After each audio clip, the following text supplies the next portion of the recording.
If you ask most people to name the film that kicked off the modern era of darker, grittier, and more violent comic book movies, most of them would probably point to 2005's Sin City, or V for Vendetta, or 1998's Blade. All good movies in their own right, but there's another film from way back in 1994 that really paved the way for pretty much everything that would eventually follow it. A movie marred by tragedy and controversy during production that almost didn't see the light of day at all, but would ultimately go on to become a sleeper hit and amass a cult following over the past 30 years. I'm talking, of course, about the 1994 dark superhero thriller, The Crow. I first saw The Crow when I was like 12 years old, and I went into it expecting a typical Hollywood superhero film with lots of action and explosions, and well, that's not what this film is about at all. I came away from it feeling confused and vaguely unhappy, and it was probably a good couple of decades before I saw it again. But holy shit, what a difference 20 years can make. When I rewatched it again for this review, I was absolutely gripped by pretty much every aspect of this film, from the tragic story of love and revenge from beyond the grave, to the gorgeous cinematography and direction, to the captivating performances and haunting musical score. It really seems like a film that perfectly captures the look and feel of the source material, doing absolutely everything that it sets out to do, and weirdly, it barely seems to have aged.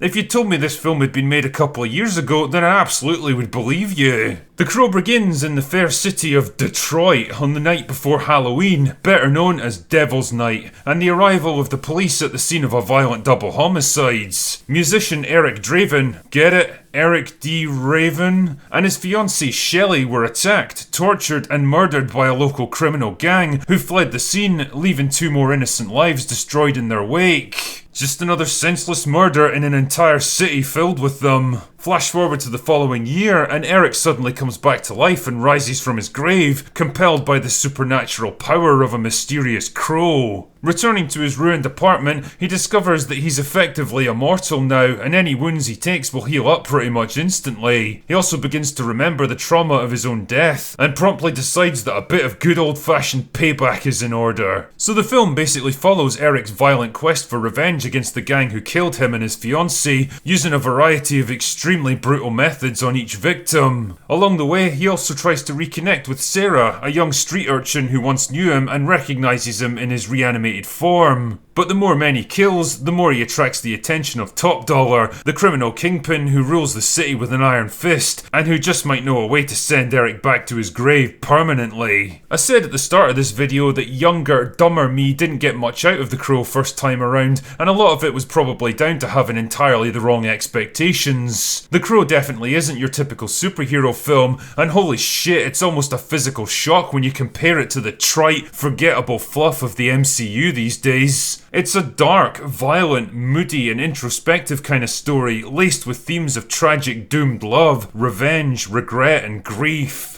I mean, that's not to say there aren't any action scenes in this film. There's some absolutely brutal fistfights, and Brandon Lee's martial arts skills are definitely on display here, not to mention a couple of excellent gun battles near the finale, but action and spectacle is very much secondary to character development and storytelling here. The world of The Crow is a bleak, gloomy series of dingy alleyways, boarded up buildings and seedy nightclubs where there's almost no people brave enough to walk the streets, and it's almost always raining. It's a strong aesthetic to be sure, and the whole production is practically dripping with mid-90s emo moodiness. Eric even takes the time to rock out on a rooftop before trashing his guitar in a rage. You can either fight it or embrace it, but one thing's for sure, The Crow's not gonna compromise for you. Performances are pretty much excellent throughout. Michael Wincott brings his usual raspy-voiced villain routine to Top Dollar, and he delivers some fucking excellent monologues. Tony Todd is always entertaining to watch, and he's great here as Top Dollar's right-hand man. I mean, if you've got the fucking Candyman as your second in command, you know that you've made it in life. Bai Ling proves that she must be some kind of immortal vampire because she doesn't seem to have aged in like 30 years. But full credit has got to go to Brandon Lee, who invests Eric with the perfect combination of lustful vengeance and tragic innocence. He's a tortured soul who finds only fleeting relief in his acts of violent revenge, a shadow of the man he once was, mourning the life he lost and desperate to be at peace again. The release of The Crow was both overshadowed and in some ways kind of enhanced by Lee's tragic death due to a misfiring gun on set. It became one of those unfortunate movies defined by events taking place around it, it, and it's kind of a shame because The Crow is a fantastic, well-made and deeply personal film in its own rights. And apart from a few slightly dodgy special effects shots, there's really nothing I can think to criticise it for. And if you're looking for something a bit different to see out Halloween night,